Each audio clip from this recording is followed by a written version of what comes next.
श्री गुरु चरण कमलेभ्यो नमः। श्री सुखदेव गोस्वामी कहते हैं, हे राजा परीक्षित, मैंने तुम्हें बताया था कि एलावृत के मध्य में सुमेरु पर्वत स्थित है और एलावृत वर्ष जम्मू द्वीप से परे सराउंडेड है, चारों तरफ जम्मू द्वीप है।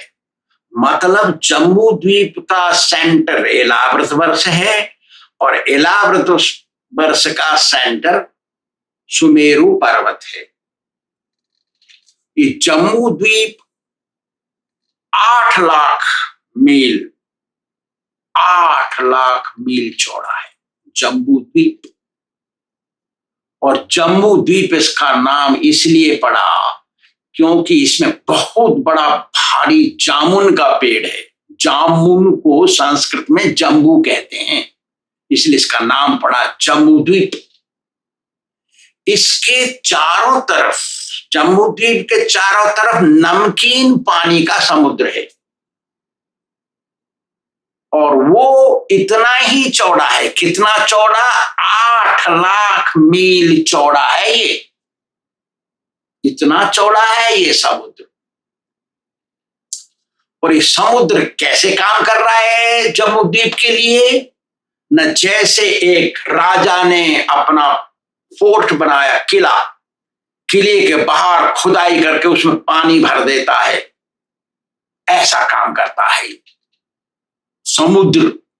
तो वो खाई के बाहर भी तो जमीन रहती है, ऐसे ही इस नमकीन समुद्र के बाहर जमीन है, वो दुगनी चौड़ी है। कितनी चौड़ी है? 16 लाख मील चौड़ी है वो। उसका नाम है प्लाक्ष द्वीप। प्लाक्ष कहते हैं गूलर को, संस्कृत में कहते हैं उडुम्बर और प्लाक्ष। तो उसका नाम पड़ा प्लाक्ष द्वीप। गूलर का पेड़ है बहुत बड़ा, उसमें गूलर लगते हैं। गूलर आपने देखा होगा, उसको अंग्रेजी में कहते हैं फॉरेस्ट फिग्स। तो वो डबल चौड़ा है, 16 लाख मील चौड़ा है वो प्लाक्ष द्वीप। जैसे जम्मू द्वीप में अग्निध्र राजा बने, ऐसे ही प्लाक्ष द्वीप में इग्मजिह्व राजा बने। ये दूसरे पुत्र थे राजा रहु, प्रियव्रत के, राजा प्रियव्रत के दूसरे पुत्र थे। इस जमीन में प्लाक्ष द्वीप में मनुष्य की आयु 1000 वर्ष होती है और काम कर करके वो थकते नहीं, इनके पसीने नहीं निकलते, वो बूढ़े नहीं होते, खूब आनंद से रहते हैं, खुश। माने पृथ्वी का स्वर्ग का वातावरण है। हमारे भारतवर्ष के भरतखंड के बाद जितने भी खंड हैं सब में स्वर्ग जैसा वातावरण है। वहां पर वो लोग भगवान की पूजा करते हैं सूर्य के साथ। वो सोचते हैं कि भगवान ने सूर्य का स्वरूप ले लिया है, ऐसे सोच के वो सूर्य देव की पूजा करते हैं। और ये जो प्लाक्ष द्वीप है, ये 16 लाख मील चौड़े ईख के रस से भरा है। ईख का रस, लेकिन वो ईख का रस नहीं है, गन्ने का रस नहीं है। वो टेस्ट गन्ने का जैसा रस लगता है, जैसे नमक का पानी नमक में नहीं, नमक नहीं है उसमें, खाली नमक का टेस्ट है। ऐसे ही ईख के रस का टेस्ट है उस समुद्र में। वो समुद्र से घिरा है, ईख के रस के समुद्र से। वो समुद्र भी उतना ही चौड़ा है, 16 लाख मील चौड़ा है वो समुद्र। उसके बाहर फिर तीसरा है कौन? सालमली द्वीप। सालमली द्वीप वो दुगना चौड़ा है प्लाक्ष द्वीप से। मतलब 32 लाख मील चौड़ा है वो, याद रखें, 32 लाख, डबल है वो। और वो सुरा समुद्र से, मतलब सुरा कहते हैं शराब को, शराब के समुद्र, शराब नहीं है उसमें, टेस्ट शराब का है। शराब का समुद्र कितना चौड़ा है, ना इतना ही चौड़ा है, 32 लाख मील चौड़ा है। और उसका नाम सालमली द्वीप इसलिए पड़ा क्योंकि उसमें बहुत बड़ा एक सैमर का पेड़ है। सैमर जानते हैं, उसमें सैमरी सी लगती है। और वो है गरुड़ देव का रहने की जगह। गरुड़ देव जी उस पर निवास करते हैं, सैमर के पेड़ के ऊपर। जब गरुड़ देव जी उड़ते हैं ना, उनके पंखों से बीज की ऋचाओं की आवाज आती है।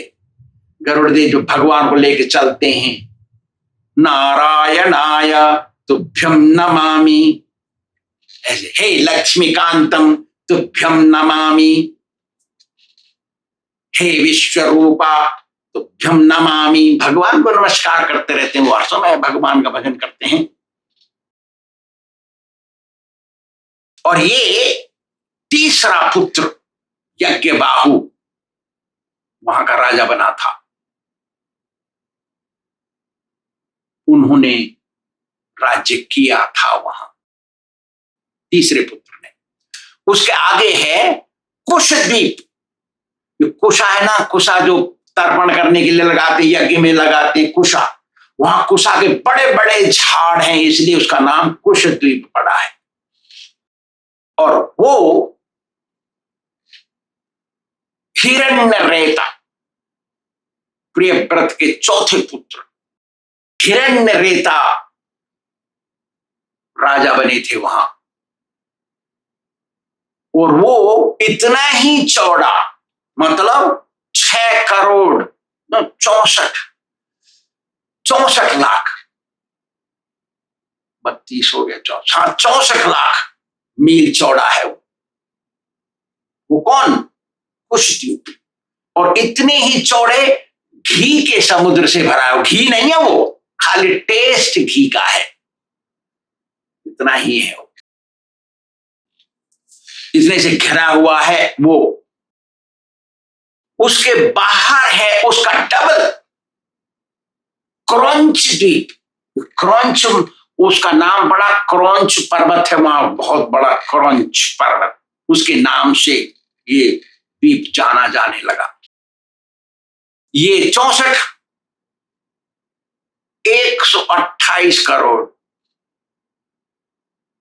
64 हो गया पहले, 64 डबल का 128 करोड़, 128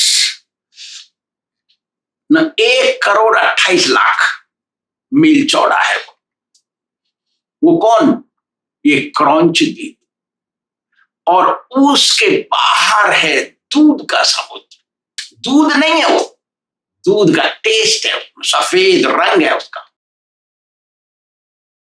वो समुद्र, दूध का समुद्र उतना ही चौड़ा है, 1,28,00,000 मील चौड़ा है वो समुद्र। और समुद्र, दूध के समुद्र के बाहर शाक द्वीप है। शाक आप जानते, बंगला भाषा में शाक कहते हैं पत्ती के सब्जी को, कुछ ऐसा तरह का शाक होता है। शाक के पेड़ हैं वहां, इसलिए उसका नाम पड़ा शाक द्वीप। ये छाछ के समुद्र से घिरा हुआ है और इसकी चौड़ाई है 2,56,00,000 मील, डबल क्रौंच द्वीप से डबल है ये। और छाछ का समुद्र उतना ही चौड़ा है जितना चौड़ा ये शाक द्वीप है। और ये मेधातिथि, प्रियव्रत के पुत्र, छठे पुत्र मेधातिथि इसका पालन किए थे, राजा बने थे वहां। यहां पर लोग भगवान का पूजन करते हैं वायु के स्वरूप में, वायु देवता, वो आराधना ऐसे करते हैं। इस मठे के समुद्र से बाहर, छाछ के समुद्र से बाहर है इसका डबल पुष्कर द्वीप। पुष्कर द्वीप में एक कमल का फूल है, बहुत बड़ा कमल का फूल है, उसमें इसमें 10 करोड़ सोने के पत्ते हैं, सोने जैसे लाल पत्ते, लाल कमल है ये ब्रह्मा जी का बैठने की जगह है, इतना बड़ा कमल है ये। और ये 5 लाख 5 करोड़ 12 लाख मील चौड़ा है पुष्कर द्वीप। और ये मीठे जल, इतने ही चौड़े मीठे जल के समुद्र से घिरा हुआ है। ये पुष्कर द्वीप के बीच में एक पर्वत है बहुत बड़ा, इसका नाम है मानसोत्तर पर्वत। इस मानसोत्तर पर्वत से सुमेरु पर्वत के बीच में ही सूर्य की किरणें रहती हैं। याद रखें, सूर्य देवता के रथ में एक ही पहिया है और एक पहिया है ये मानसोत्तर पर्वत की तरफ, और जो दूसरी तरफ का जो हब है, क्या बोलते हैं उसको, धुरी, धुरी जो पहिया लगता है उसमें अंग्रेजी में एक्सल बोलते हैं, तो वो सुमेरु पर्वत में गढ़ा हुआ है। जैसे तेली होते हैं ना, हमारे जमाने में तेली होते थे, वो तेल गाज बनाते थे, उसमें एक बैल लगाते थे और वो ऐसे घूमता था और वहां पे तेल निकलता था, वहां बीच में ऐसे ही है, बीच में है माउंट सुमेरु और वो रथ ऐसे घूमता है चारों तरफ, कोल्हू, तेल के कोल्हू की तरह। ये जो मानसोत्तर पर्वत है ये 80,000 मील ऊंचा है। 80,000 मील, 80,000 मील ऊंचा है और इसके बीच में रहता है सूर्यदेव का रथ, माने मानसोत्तर और सुमेरु के बीच में। ये जो कमल का पुष्प है ये भगवान ब्रह्मा जी का आसन माना जाता है, ये इसी पुष्कर द्वीप में है। इस द्वीप के राजा बनाए बीतिहोत्र को, प्रियव्रत ने, उन्होंने राजा बनाया था उनको, उनके 2 पुत्र हुए। याद रखें, ये 6 पुत्र के 7 बेटे थे। इन्होंने अपने जमीन को, राज्य को 7 भागों में विभिन्न करके उनको दे के चले गए तपस्या करने। ये एक ही पुत्र, 7वें पुत्र हैं जिनके 2 पुत्र हुए, तो उन्होंने अपने पुष्कर द्वीप को 2 भागों में बांट के बच्चों को, अपने बड़कों को दे दिया और अपने भाई जैसे गए थे तपस्या करने, चले गए तपस्या करने, ऐसा हो गया। आगे फिर सुखदेव गोस्वामी जी कहते हैं, अरे परीक्षित, मीठे जल के समुद्र से बाहर कितना है ये, 5 करोड़ 12 लाख मील चौड़ा समुद्र है मीठे जल का, उसके बाहर लोकालोक पर्वत है। और लोकालोक पर्वत भी सोने का है, जैसे सुमेरु पर्वत सोने का है ऐसे लोकालोक पर्वत सोने का है। ये लोकालोक पर्वत 100 करोड़ योजन चौड़ा है, ऊंचा है। 100 करोड़ माने 400, 100 करोड़ योजन 800 करोड़ मील, अंग्रेजी बोलते हैं 1 बिलियन माइल। बताइए, इतना ऊंचा है लोकालोक पर्वत। इसलिए सूर्य की जो किरणें हैं ये यहीं रहती हैं, लोकालोक पर्वत के इधर। मानसोत्तर है ना लोकालोक के पास, मानसोत्तर और सुमेरु के बीच में इधर ही चलता है। और लोकालोक पर्वत ये मीठे समुद्र को घेरे हुए है और वो 100 करोड़ योजन मतलब 800 करोड़ मील ऊंचा है। इसलिए सूर्य की रश्मि किरणें बाहर नहीं जाती, अंदर ही रह जाती है।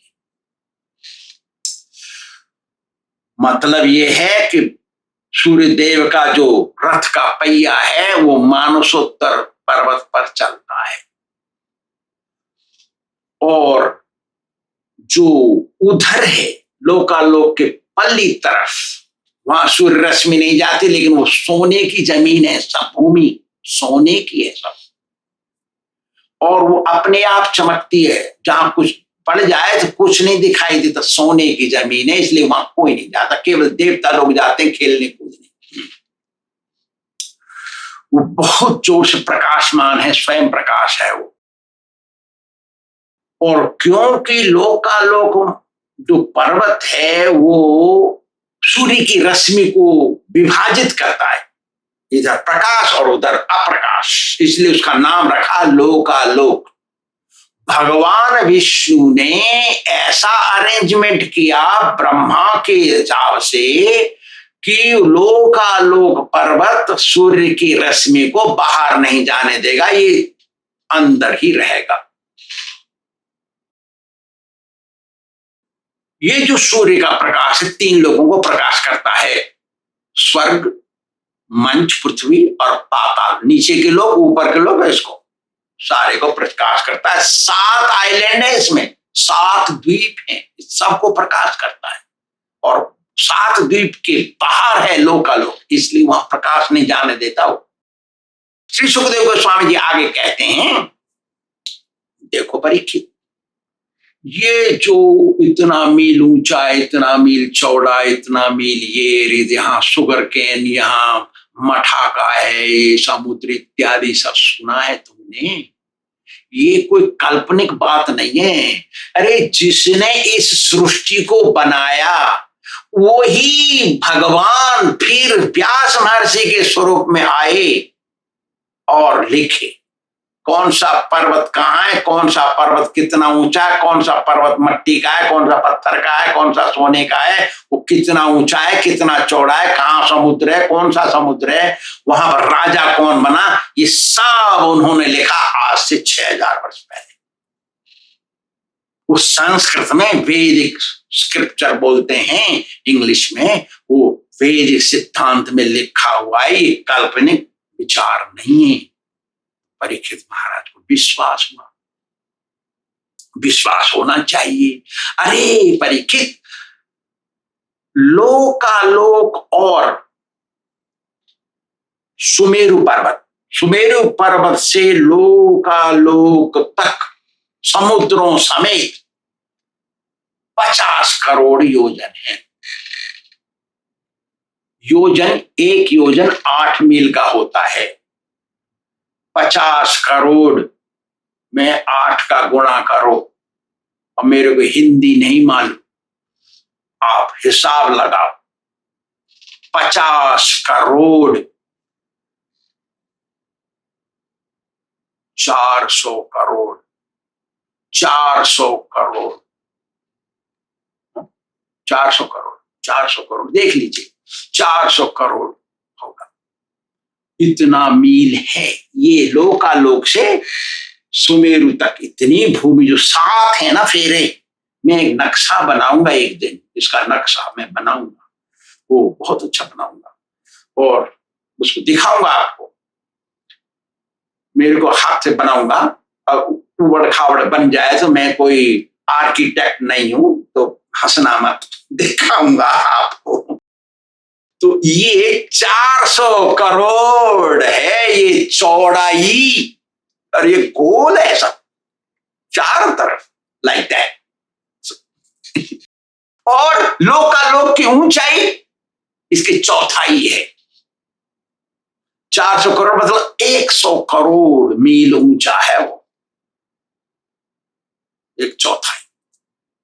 जितनी यहां दूरी है उतना चौथाई है वो ऊपर, इसलिए सूर्य रश्मि बाहर नहीं जा सकती। इस लोकालोक पर्वत के ऊपर, क्योंकि चारों तरफ है लोकालोक, मीठे पानी के समुद्र को घेरे हुए है वो, उसके ऊपर ब्रह्मा जी ने चारों दिशाओं में 4 बड़े बड़े गजराज बिठाए, हाथी, बड़े बड़े, इनको कहते हैं गजराज संस्कृत में, बड़े हाथी को बिठा ले वहां, और उसके ऊपर विश्वक्सेन को बिठा ले। विश्वक्सेन जनार्दन, भगवान विश्वक्सेन 4 हाथ से शंख चक्र गदा पद्म लिए हुए वो रक्षक, इस जगत के रक्षक बनाए उन भगवान रक्षक के रूप में। और वो देखते हैं कैसा मैनेजमेंट हो रहा है, कैसी इसकी सुरक्षा है और कैसा इसका मेंटेनेंस हो रहा है। क्योंकि कभी कभी मैनेजर को कह देते हैं हम, और मालिक कहता है, कोई मैनेजर को कहता है भाई करना रहे काम, लेकिन कभी आके देखता भी तो है कि पता नहीं मैनेजर कैसा कर रहा है। ऐसे ही ब्रह्मा जी को देखने के लिए भगवान विश्वक्सेन का स्वरूप लेके आगे 4 हाथ लेकर के वहां देख रहे हैं। कब तक देखेंगे? न कल्प के अंत तक देखते रहेंगे। ये जो माउंट सुमेरु है इस जगत का सेंटर, केंद्र है, बिल्कुल केंद्र है। और इस पर सूर्य का जो एक्सल है, धुरी लगी हुई है और वो घूम रहा है सब जगह प्रकाश देते हुए। इसलिए सूर्य को मार्तंड कहते हैं, क्योंकि वो सोने के पर्वत से लगा हुआ है और उसका प्रकाश चमकता है, बड़ी जोर से ताप देता है। और उसको हिरण्यगर्भ कहते हैं, क्योंकि वो सोने के रस पर भी बैठा है। इस प्रकार से सूर्य के कारण ही सबको दिशाओं का ज्ञान होता है, क्योंकि वो हर समय पूर्व में उदय होता है, पश्चिम में छिपता है। सबको सूर्य के कारण ही दिशाओं का ज्ञान होता है। श्री राधा गोविंद भगवान की